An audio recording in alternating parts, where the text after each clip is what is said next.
তার নাম হচ্ছে কি নারদ। তাই বাবা ভোলানাথের মায়ের মেয়ের নারদ দেখতে পাচ্ছেন না, তাই ঝগড়াকে লাগাবার ব্যবস্থা করছে। মা অন্নপূর্ণাকে ডাক দিচ্ছে, ও মা শোন বেটি শোন, তোর পুত্রটা পেয়ে এত আনন্দ, সেখানে গিয়ে তুই কি করবি? তোর না আছে একটা ভালো বস্ত্র, না আছে একটা পরনে অলংকার। ঝগড়া লেগে আস্তে আস্তে করে বাড়াচ্ছে, কিভাবে ঝগড়া বাড়াবে তা বলতে পারিস না? সে প্রভাস নদীর তীরে কত 33 কোটি দেবাঙ্গনা, কত রত্ন অলংকারে ঝলমল ঝলমল করে বিভূষিত হয়ে আছে, আর সেখানে গিয়ে তুই কি একটা এই জীর্ণ বসন করতে? ছি ছি ছি মা, আমার ভালো লাগছে। বলে নারদ, তাহলে তো আমার যাওয়া হবে না। নারদ বলে, কেন যাওয়া হবে না? তুমি বাবা ভোলানাথের কাছে বস্ত্র অলংকারটা চেয়ে নাও। হ্যাঁ নারদ, এই কথাটা তুমি ঠিক বলেছ। এখন নারদের কথা শুনে বাবা ভোলানাথের কাছে গিয়ে মা অন্নপূর্ণা কি করেছে জানেন না? বস্ত্র অলংকার চাইবে। ঝগড়া লাগাচ্ছে, ঝগড়া তো স্বামী স্ত্রীকে লাগতেই হবে। স্বামী স্ত্রী যদি ঝগড়া না হয় তাহলে বস্ত্র অলংকার পাবে। সেজন্য আজ মায়ের বাবাকে ঝগড়া না লাগিয়ে দিচ্ছে। মা অন্নপূর্ণা করেছে কি না, রেগে গঙ্গল করে গিয়ে আর ছুটে গিয়ে বাবা ভোলানাথের জটায় ধরেছে। তুমি বিয়ে করেছিলে কেন? বস্ত্র দাও, অলংকার দাও, নইলে প্রভাস নদীর তীরে আমি যাব না, যাব না, যাব না। যেই না মা বাবা ভোলানাথের জটায় ধরেছে, বাবা ভোলানাথ মনে মনে ভাবছে, এটা আমি আগে জানি। যখন তুমি আমার কৈলাসে এসে পদার্পণ করেছো, তখনই আমার ভয় হয়ে গেছে যে তুমি এক কাণ্ড ঘটাবেই ঘটাবে। তবে তুমি ঝগড়া লাগিয়েছো, বেশ করেছো, কিন্তু নারদ বলতে পারো সমাধানের পথটা দেখেছো তো? হ্যাঁ দেখেছি, সমাধানের নারদ বলছে আমি সমাধানের পথটা রেখেছি। সমাধানের পথটা না রাখলে কারো বাড়িতে কখনো আমি ঝগড়া লাগাই না। যেটা এই কথা বলেছে, বলে নারদ যখন ঝগড়াটা লাগিয়েছো মাকে তো বস্ত্র অলংকার দিতে হবে। তাহলে শোনো, আমার ধন সম্পত্তি বলতে এই 4টি জিনিস, এই 4টি জিনিস তুমি বিক্রি করে তোমার মায়ের জন্য বস্ত্র অলংকার দিতে হবে। বলে 4টি জিনিস কি কি আছে? হাড়ের মালাটা, ত্রিশূলটা, শাল আর জায়গা জমি বলতে শ্মশান ভেটিটা, এগুলো বিক্রি করে তোমার মায়ের জন্য বস্ত্র অলংকার হবে। নারদ বাবা ভোলানাথের ঘোড়াটি আবার বাড়িয়ে দিচ্ছেন গো। যদি একটু লেগেছিল আর একটু উঠিয়ে দিলে ঝগড়া। কি বলছে দেখছিস মা, এগুলো বিক্রি করে কি বস্ত্র অলংকার নেবে? আচ্ছা বল দেখিনি মা। তাই বলছে এইগুলো বিক্রি করে বস্ত্র অলংকার এনে দাও। বলে ও মা, আপনারা তো সবাই জানেন। আচ্ছা বলতে পারেন পয়সা দিয়ে কেউ কোনোদিন শাড়ি কিনে? আরে রাম, ও মায়েরা, পয়সা দিয়ে কেউ কোনোদিন শাড়ি কিনে? শাড়ি কিনে আনে, ঝগড়া লাগা বলেছে। তা নারদ বলছে তুই বলতে পারিস না পয়সা দিয়ে কেউ কোনোদিন শাড়ি কিনে? শাড়ি কিনে না। আর যোগী হবার কার একটা স্বাদ আছে, এই বাবা ভোলানাথের ত্রিশূলটা নেবে। আচ্ছা বলতে কি মা, পয়সা দিয়ে কেউ শ্মশান কিনে নেবে? মায়েরা, কেউ শ্মশান কিনবে পয়সা দিয়ে? যেখানে সব সময় ভূত প্রেত বাস করে থাকে। নারদ আবার ঝগড়া নিয়ে বাড়ি দিচ্ছে, দেখ মা এইগুলো বিক্রি করে তোর বস্ত্র অলংকার আনতে বলছি। যেটা এই কথা বলেছে, নারদের কথা শোনা মাত্র বাবা ভোলানাথের জটাটি যদি একটু আস্তে করে ধরেছিল, নারদের কথা শুনে আবার একটু চুপ করে ধরে ফেলেছে। লজ্জা করে না? বিয়ে করেছিলে কেন? বস্ত্র দাও, অলংকার দাও, নাহলে প্রভাস নদীর তীরে যাবো না, যাবো না। এটা কিন্তু মায়ের প্রতি সম্ভব।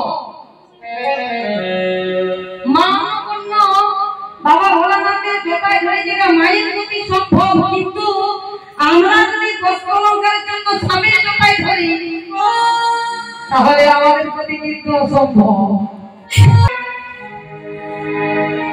যখন বাবা ভোলানাথের জটারি জল করে ধরে ফেলছে, সহ্য করতে না পেরে নারদকে বলে, নারদ অনেক হয়েছে, তুমি অনেকক্ষণ থেকে আমাদের ঝগড়া লাগিয়েছে, আমার বুঝি ব্যথা হচ্ছে না, আমার যন্ত্রণা করছে না, বলো তুমি তাড়াতাড়ি করে ঝগড়াটা মেটাবে কি না মেটাবে, নইলে আমি নন্দিনীকে ডাকতে এখনই আমি বাধ্য হব। যে না নন্দিনীর নাম শুনেছে, নারদ ভয়ে থরথর করে কাঁপতে শুরু করেছে। যে না কাঁপতে শুরু করেছে, তাও হলো না, এখনই ঝগড়া ভেঙে দিয়ে দিচ্ছি। বলে মা, মাগো, আমি তোকে বস্ত্র অলঙ্কারে ঝগড়া লাগালাম বটে, কিন্তু জানিস না তোকে বস্ত্র অলঙ্কারে মানাই না। বলে কি বলো না? বলে হ্যাঁ মা, তোকে বস্ত্র অলঙ্কারে মানাই না, তোকে কেমন করে মানাই জানিস? নারদ বলো না গো, আমাকে কেমন করে মানাই? বলে কেমন করে মানাই জানিস? তুই না বিশ্ব বিহিনী মাতা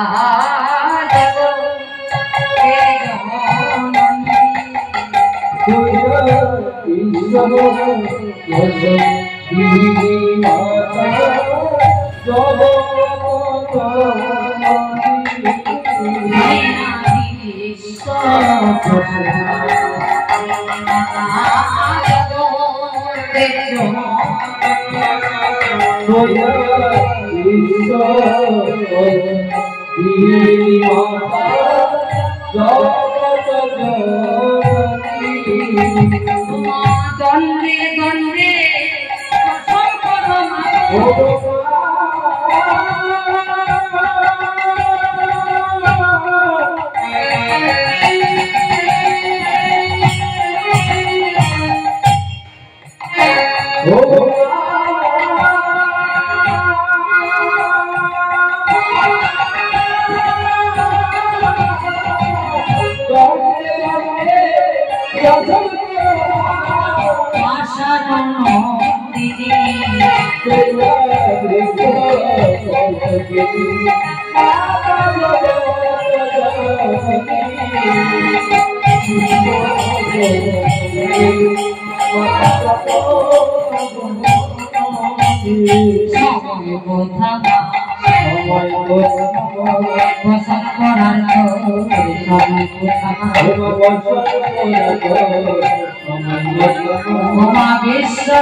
তোকে বস্ত্র অলঙ্কারে মানাই না, তোকে কেমন ভাবে মানাই জানিস? বোমা, তোর একবার সেই রূপটা ধর না, ওই যে উলঙ্গি নিয়ে লেগেছিস আর মুন্ডমালা করে আসিস, একবার ধরো ধরো সেই রূপটি ধরো। বোমা, একবার এই রূপটা ধরো না, আমায় দেখতে বড় ভালো লাগে মা। যে না বলেছে মা গো, তুই তো বিশ্ব প্রসবের মাতা, জগতের জননী, তোর রূপটা একবার তোর আসল রূপটা দেখায়। আচ্ছা মা, আমি তোকে ঝগড়া লাগালাম, তুই ঝগড়া লাগালি, আচ্ছা তোকে আমি কয়েকটা প্রশ্ন করব, উত্তর দে। নারদ বলছেন মা গো, আমি তোকে প্রশ্ন করলাম, তুই উত্তর দিলি, তুই কি বললি? যোগীর নামে যোগিনী থাকে, ভিখারির ভাবে ভিখারিনী থাকে। ও মা, আমাদের ভোলা যোগী বলে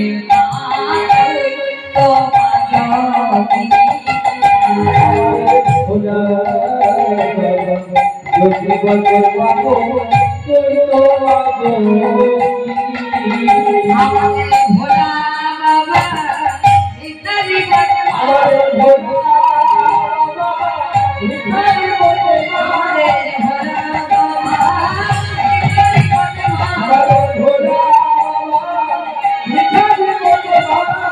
कोई तो माफी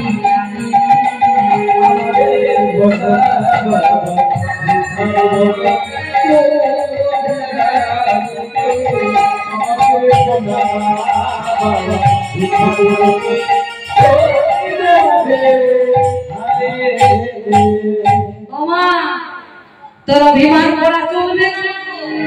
জানিস মা, স্বামী যদি কাকাল হয় স্ত্রীটা কাকালিনী হয়ে থাকতে হয় মা। তাই ভোলা বাবা ভিখারি তো, সেজন্য তোকে ভিখারিনী বেঁচে থাকতে হবে। আমাদের ভোলা বাবা যোগী বটে, সেজন্য তোকে যোগী বেঁচে থাকতে হবে।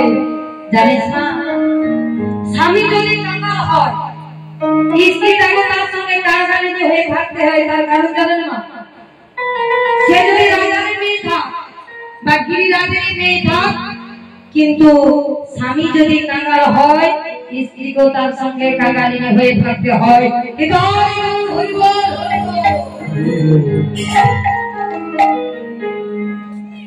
এই কথা বলে বাবা ভোলানাথ মা পার্বতী চলে গেল কৈলাসে যাত্রা করে।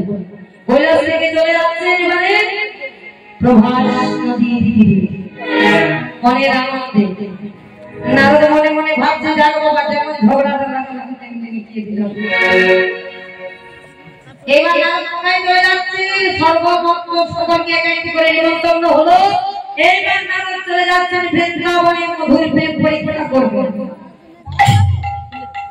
ব্রজভূমিদের মধুর প্রেম পরীক্ষা করবেন, তাই চলে যাচ্ছেন বৃন্দাবনে। আর বৃন্দাবনে গিয়ে তার হাতে যে বীণাটা ছিল না, বীণা নিয়ে ব্রজভূমিদের মধুর প্রেম পরীক্ষা করবার জন্য বীণাটিকে অনুনয় বলে বিনয় করে বলছে, ও বীণা, তোর কাছে কোনোদিন কিছু চাই নাই, আজ আমি তোর কাছে কিছু চাইবো। তোকে কোনো কথা বলবো, তুই মানবি? আমার কথাটা রাখবি? বলে শোন, আজ আমি ব্রজভূমিদের মধুর প্রেম পরীক্ষা করবো, তার জন্য তোরে বলছি আমি আজ একটু কিন্তু বাঁশি সুরে বাজবি। এটাই আমি তোর কাছে অনুনয় বিনয় করে বলছি। বিনা রে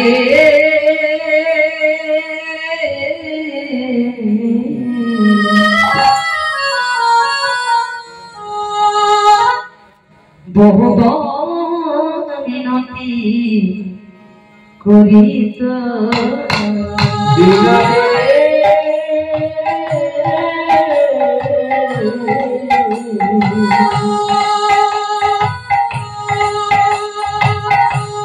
বহু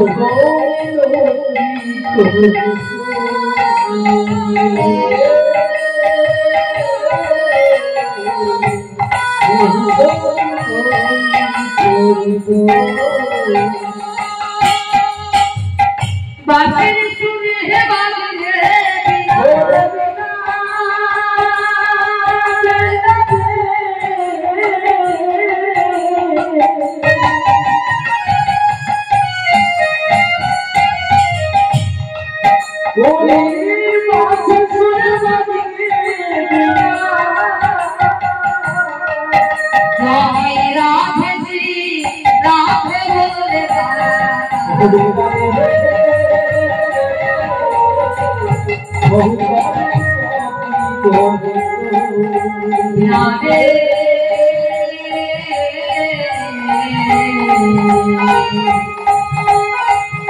বহু কবিরাতি করিত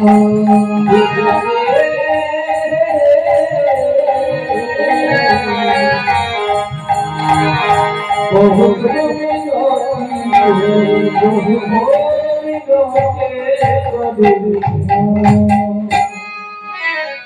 বিনাটিকে অনুনয় বিনয় করে বলেছে, যে না বিনাটিকে অনুনয় বিনয় করে বলেছে সেই বিনাটি বাঁশির সুরে বাজছে। এদিকে অষ্টসখী পরিবেষ্টিত হয়ে রাধারানী আমার বসন্ত সাই পড়ে কাঁদছে। যেটা বসন্ত সাই পড়ে কাঁদছে, ললিতা অভিষেকের সমস্ত সখীরা রাধারানীর কাছে এসে বলছে, ও রাধে রাধে, দেখো দেখো আমাদের কৃষ্ণ বাঁশি বাজাচ্ছে। ললিতা বলছে, আমাদের বাঁকার বাঁশি বাজাচ্ছে। রাধারানী বলছে, ললিতা রে ললিতা, কেউ তো শ্যামের বাঁশি নয়, বাসি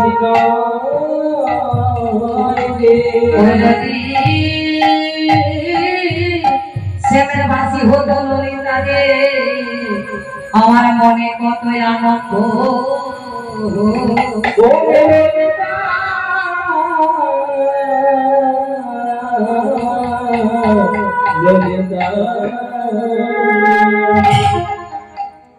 ও ললিতা ও যদি আমার শ্যামের বাসি হতো কলকল সুরে যমুনা বইত ও যদি শ্যামের বাসি হতো পেট্রোল তুলে ময়ূর নাচ ও যদি শ্যামের বাসি হতো আমার মনে কত আনন্দ হতো ও যদি শ্যামের বাসি হতো আমার দেহে কত রোমাঞ্চিত হতো তাই জানিস ললিতা ওই তো শ্যামের বাসি নয়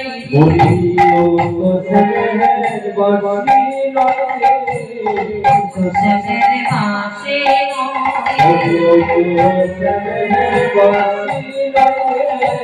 নারদ বিনা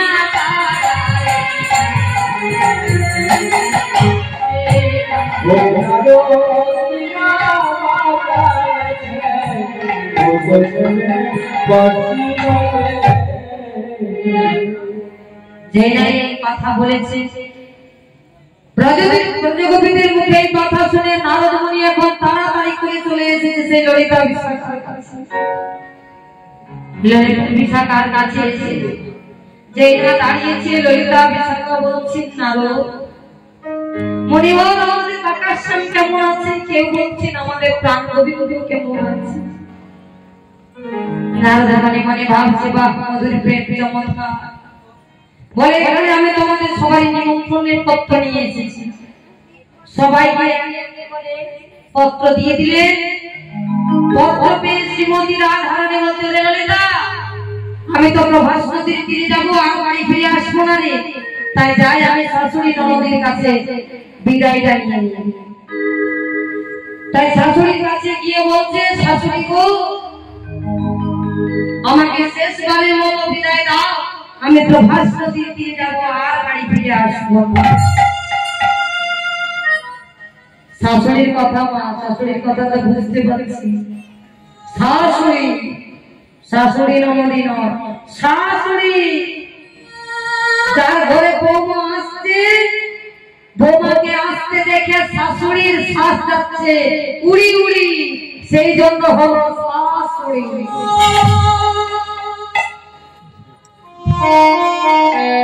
যেই নাম বলেছে আমি প্রভাস নদীর তীরে যাবো আর বাড়ি ফিরে আসবো না কুটিলাকে ডেকে লয় কুটিলা তোর দাদাকে ডাক দেখিনি কুটিলায় ডেকে ডেকে আনলেন আয়া সেই বাধা পড়ে গেল আর আয়া বারবার করে বলছেন আমি তোমাকে যেতে দেব না যেতে দেব না যেতে দেব না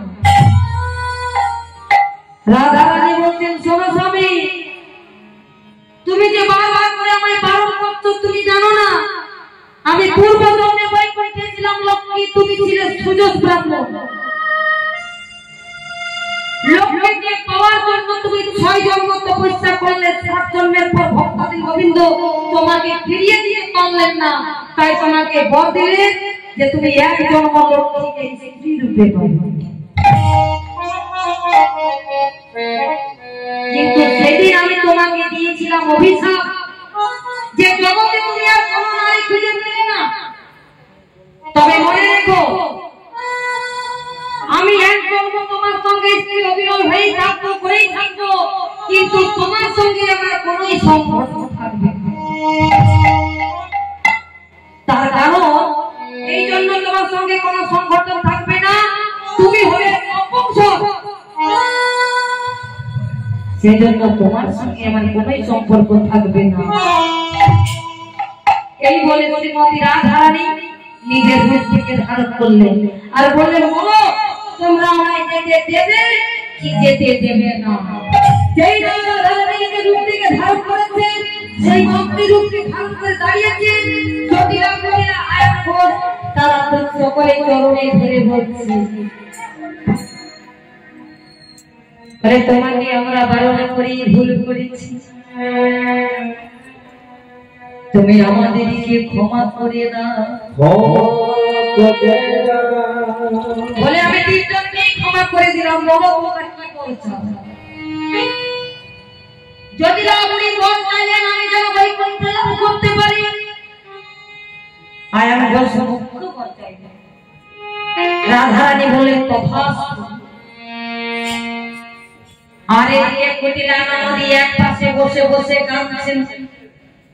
তাকে ডাক দিয়ে বলছে কি গো নদী,